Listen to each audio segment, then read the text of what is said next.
hello.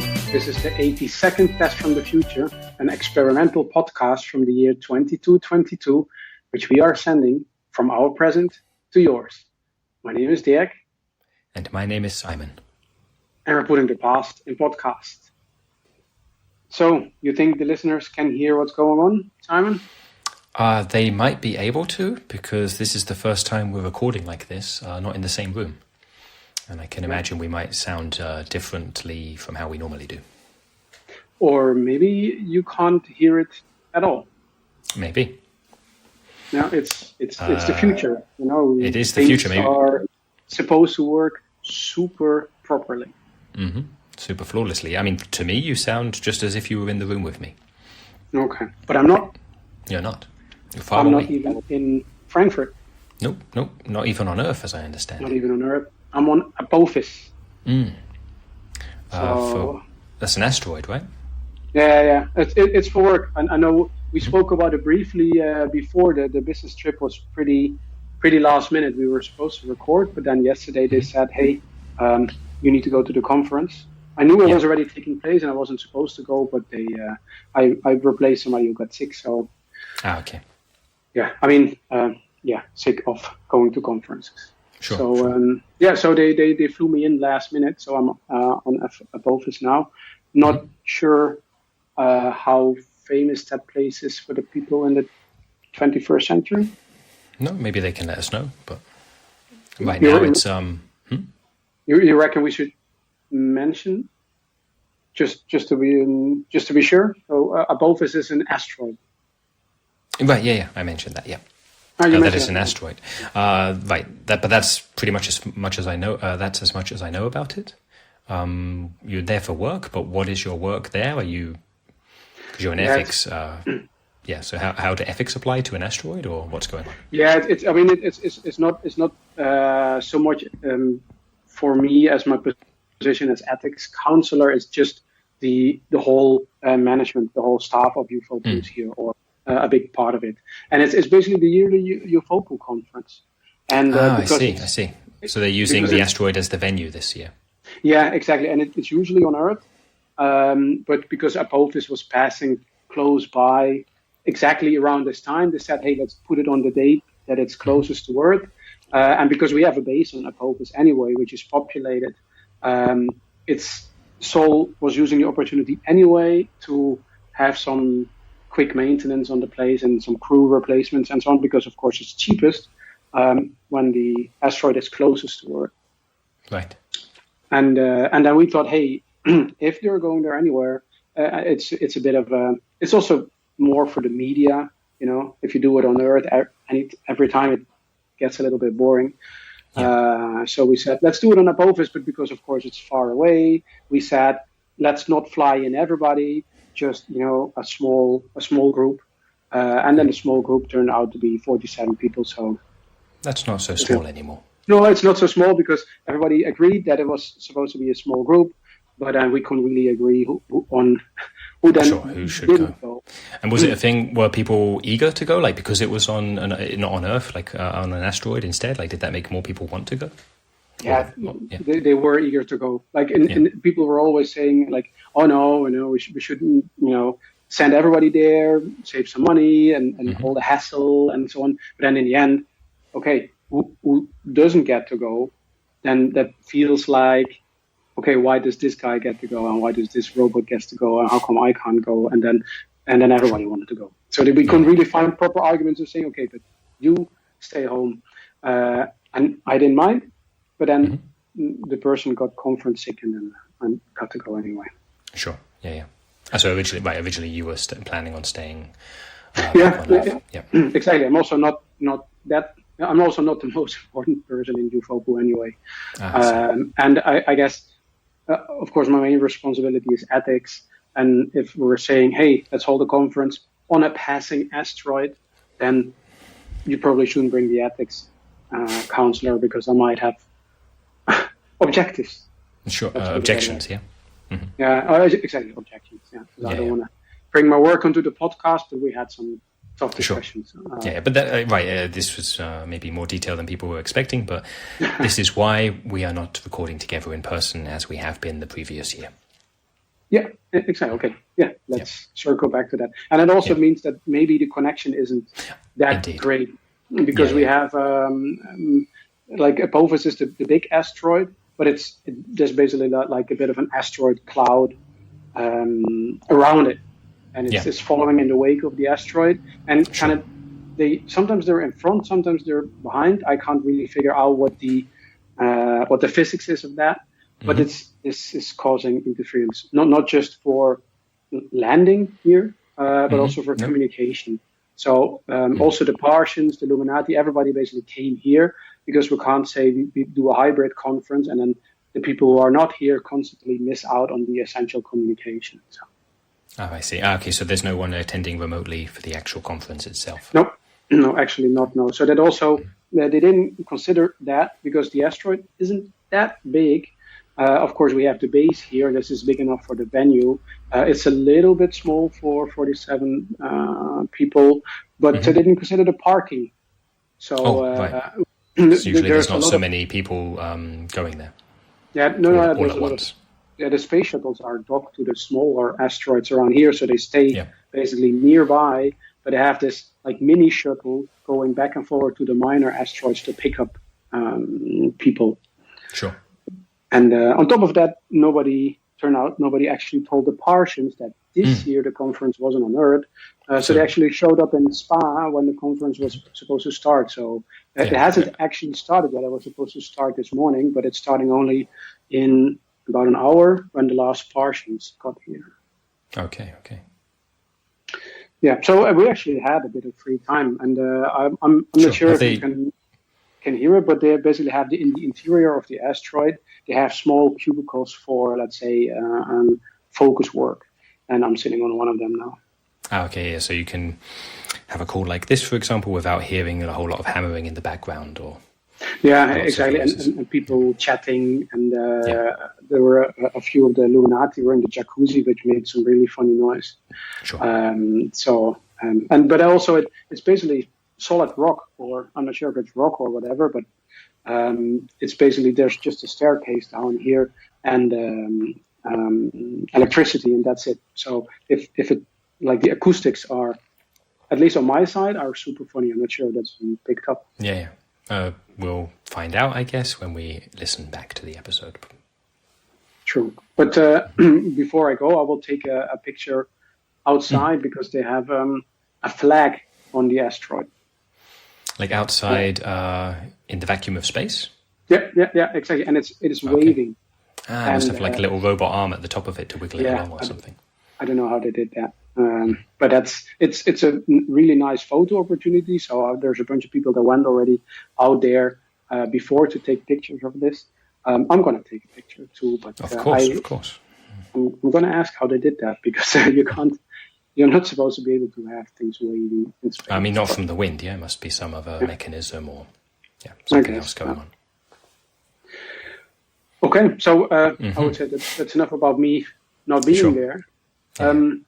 But we picked a nice topic that fits the situation. It does, yeah. We matched them up there. Intergalactic Communication. Yeah, and it's not just an interesting topic, but it's also the longest episode name so far. You mentioned that earlier, when we were talking before we recorded. It's only 2 words, but is it that they're like really long words?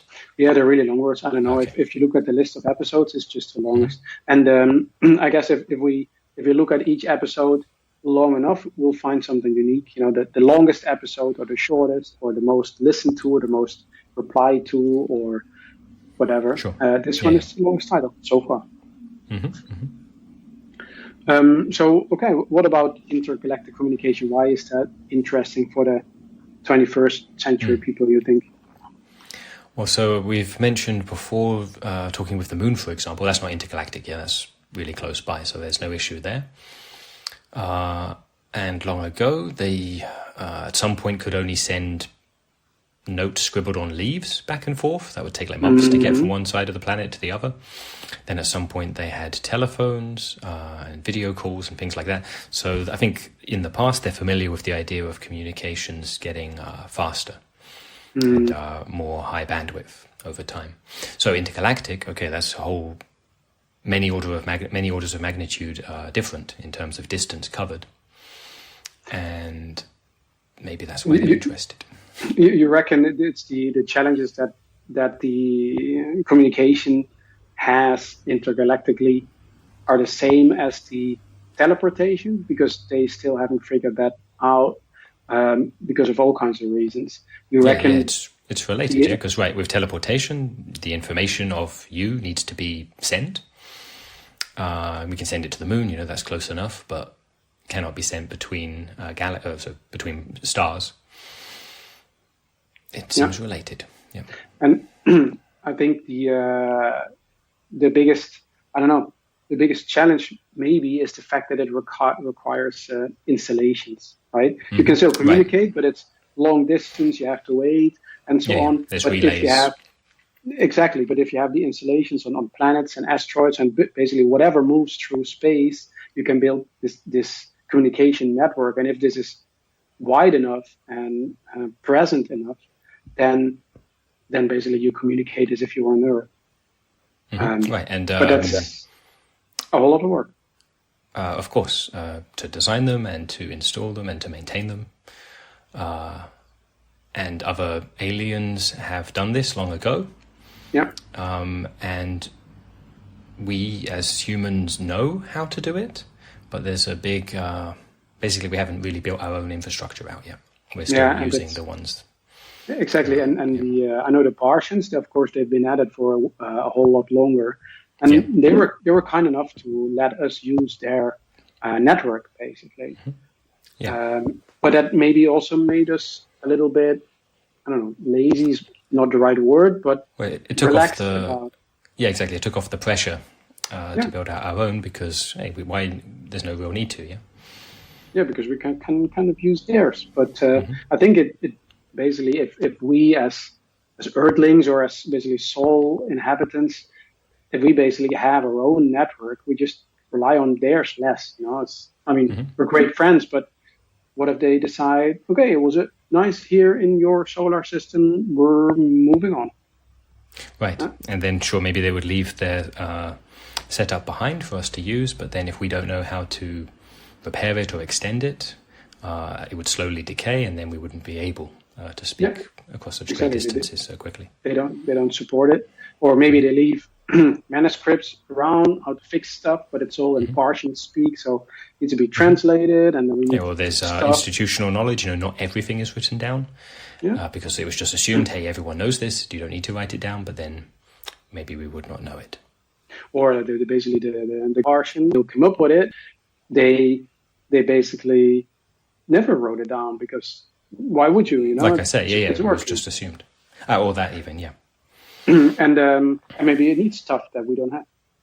Mm-hmm. And maybe it's like, hey, this is broken, just replace it with, and then some complicated element that we don't have in our solar system. Mm-hmm. Oh yeah, that's going to be great. Yeah, and cause problems. Or maybe they increase the price. Mm-hmm. We're saying, we have some setbacks. It's now going to cost, a little bit more. Double. Yeah. So either their costs have gone up, or maybe we're using it more than they expected. We didn't agree on a certain volume, or they're saying, that was fine, but now you guys are even calling to Jupiter, and then long distances costs more. Or I'm saying all that. I don't think we're actually paying. No, I don't think so either. Okay. Well, I shouldn't speak out loud. There are Martians here on Apophis. Maybe they. Let's not give them any ideas. No. But we didn't mention yet the tech itself. So there are different ways of communicating across the galaxy, and they seem to be pretty different from each other. Yeah. Like the Partian system, for example, Partian technique is very different from the Illuminatis. Yeah, totally. Mm-hmm. But even the stuff that we've come up with, because there's a massive device here on Apophis, but it looks way different than the ones in Frankfurt, for example, that are also used for intergalactic communication. And then do they have anything in common? Sorry, go on. I was just asking if they have anything in common, like, or are they so completely different from each other? I think I read an interesting article about it from Zip. They did an analysis of all the different intergalactic communication devices. They found one thing that they all have in common. What was that? Blinking red lights. Okay. I mean, so those are important. Yes, apparently that's key to intergalactic communication. But other than that, they're vastly different. And also locally, it depends on who's the manufacturer, which network is being used, and then like which version is it, and then it gets updated, and then you get new learnings, and then the technology gets upgraded, and it's all supposed to be compatible, and sometimes it is, and sometimes it isn't. They're really different, but they're all pretty big in size. Especially the one here on Apophis is basically the smallest that you can get, but it takes up half the asteroid almost. Sure. Yeah. Right. That's to cover a big distance. Huh? Yeah, of course. Yeah. And that's why I was actually wondering about the technology, because when it's literally sending information vast distances, at least I can imagine it needs so much power. And I was wondering if there was a technique which, instead of sending it that way, if it would make a little wormhole through space, or some other kind of shortcut, hyperspace or something like that, where it would need much less energy and so then could be much smaller, perhaps. But I'm not aware of anything like that. No, but it sounds really smart. And the fact that we basically use the low fidelity wave burner to send or audio files 200 years to the past, or audio files. You would imagine there is a device this size that can just basically send audio files somewhere else in space and time in our current year. I mean, I guess the difference is, so we're sending it 200 years in the past, but it's not going far geographically, yeah? Yeah. Or it's staying on Earth. And also, maybe time doesn't require so much power, but distance does. Could be, and also we're just sending one file a week. Sure. It's like intergalactic communication is basically everything we say all the time, everywhere. Yeah, everything. Everything, everywhere, all at once. Yeah. There's another. I can hear there's another shuttle landing. Oh, I think. Okay, Dirk. There must be some new Martians arriving. Sure. So, you were saying because they went to Earth first, so are they're still getting there? They're still getting there. Yeah. So like I said, I think it's about a half an hour. The last should be they were announcing the arrival a little while ago. Should be in half an hour, so that the latest ship should get here. But every time a ship docks on this planet, then it vibrates, or this asteroid, it vibrates a little. So. Yeah. But I think getting back to the size of the devices. I think the biggest problem is not really the size or the technology. It's placing these devices across space, because space is pretty populated by now. I mean, this asteroid is just has a base, but basically everything that's bigger than a football field has some sort of base. And like the smaller planets, the dwarf planets, they all have colonies or are nations already. There's basically people and robots and so on living everywhere. And they don't always want these big masts on their planet. Sure, no. Because it is some kind of relay system. So you have ones in the middle of deep space where no one's around. Those ones obviously no one complains about. But you need ones also then closer to where you actually where people are, and those are the ones people object to. But I don't really understand it, because basically everywhere where they say, okay, we need to build or construct this telecommunication device installation right here to make sure that communication can continue or can improve. And then the first response of anybody usually is no, not on my planet. That's the default. Yeah. The default response, I mean. And of course, it's all democratic, so everybody gets a say in it. So you have to, put it up for a few. You can object, and there's all kinds of procedures that you need to follow. And Sol is involved, and Ufopo is involved, and whatever is involved. Then the actual company building these, and then you can object. And if it gets declined, then you can object to a different instance. And then there's there's a lot of bureaucracy involved before you get one of these resurrected, and sometimes it doesn't get allowed. Sure. Yeah.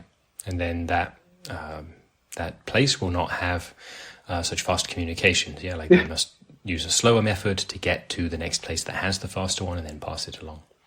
Or they can just communicate, I don't know, like between 8 and 9 in the evening, because that's when one of the, I don't know, satellites or asteroids are passing by that basically can pick up the communication. And that's the thing that I don't understand. Like they say it pollutes the view, takes up space, depending on where the sun is, it puts shade on the planet. And it's also like, say, we've built our house here, and now you put this massive device, it devalues our house, but intergalactic communication should increase the value of your house. Who's going to buy it there when you can just communicate to the outside world 1 hour a day? Then it's great you have a jacuzzi with a view of the moon, but if you can't tell anybody about it, what good is it?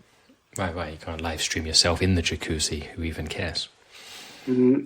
And then they had a massive demonstration. I think it was again on the moon, where I don't know, they had like 10,000 or so people marching with signs saying "Not on my planet," and that was just to stop it was supposed to be the biggest communication mess ever from building. So big device, big protest. Yeah.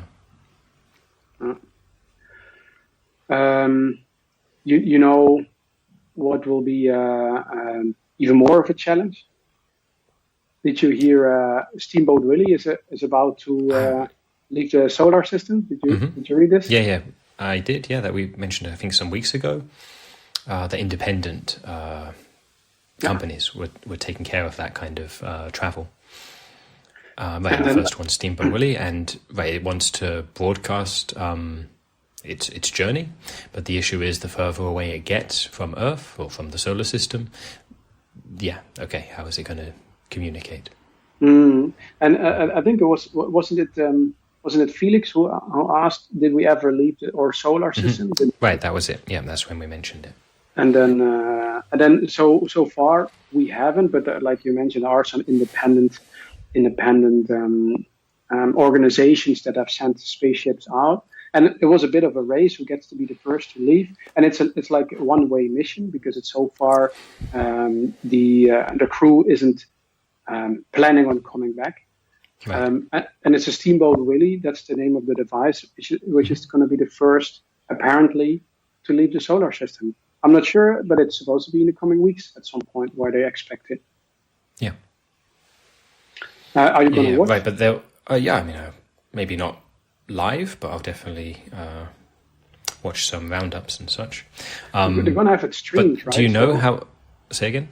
They're going to have it streamed, apparently. So right, and that's what I was about to ask. If you knew, are they going to be building their own communication installations as they go, so that they can continue to transmit back?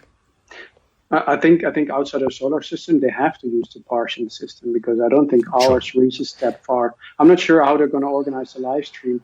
Maybe they have. I'm not sure how they have it organized. So far, they seem to be communicating properly without a problem. Yeah. I'm just wondering how they're going to live stream it, because then they're going to film themselves crossing. But right. I mean, not from their own ship. Presumably, they send out smaller ships with cameras to film themselves. But then I hope the ships don't get ahead and film them approaching, because then that small ship will be the first one to have crossed. So we're probably going to see it from behind. I see your point. Yeah, that would make sense. I wonder what does the edge of the solar system look like? How do you know you've reached it? Right. I guess the definition is, at the moment, whichever ship has gone the furthest from Earth, they'll be going further. I'm not up to date, so I don't know how far that was yet. Once they go further than that, that's it. I don't think there's like a line. It's space, there's not like a line that they're passing through. Maybe they put one out there. Maybe they send a couple of, they put like a big tape across just before where that point is, and then they pass through it and break the tape. Well, we'll find out in a few weeks. That could look pretty funny, pretty nice. That would be really cool. Just they had to make sure that the people putting up the tape didn't accidentally exactly. cross to the other side. Exactly. They do it a little bit closer, then they can pass through it. Or maybe they've secretly done it, and we'll find out in a few decades. But actually, we were the first when we were putting up the tape. I mean, it would be a symbolic thing, passing through that tape, and maybe, okay, it's a few meters here or there, but then very shortly after, they will definitely have gone much further. I wonder, like, is there like, there's some sort of like pull to the central star, right? I was just thinking, right. And so exactly, right. That I was talking about going further than anyone has gone before. But right, that's a more independent way of defining it, which is sure once they've left, presumably the gravitational well of the sun. It's basically if you get to the top of the mountain, you keep on walking, you go downhill on the other side. Maybe that's it. At one point, then they feel no longer the pull of our sun, but the pull of the next one. The pull of us. Sure, yeah. Although that's the distances between stars are pretty great, so that will take a while. But sure, it will come at some point if they keep on going. I think easier it would be just if it would be a sign, some small floating piece of rock with a sign on it saying no more gas station for several light years or something like that. That could be. Maybe they'll put some. Maybe they'll install some as they go. Yeah, okay, that would be good actually to leave some floating breadcrumbs also for when they come back. Yeah. Okay, cool. I mean, it's space, so it doesn't really move. It's not a bad idea actually. Huh. Okay, we'll find out. I mean, I'm just gonna watch the live stream just to find out what a border crossing between solar systems looks like. It will be interesting to see. Okay, you reckon that's enough for intergalactic communication?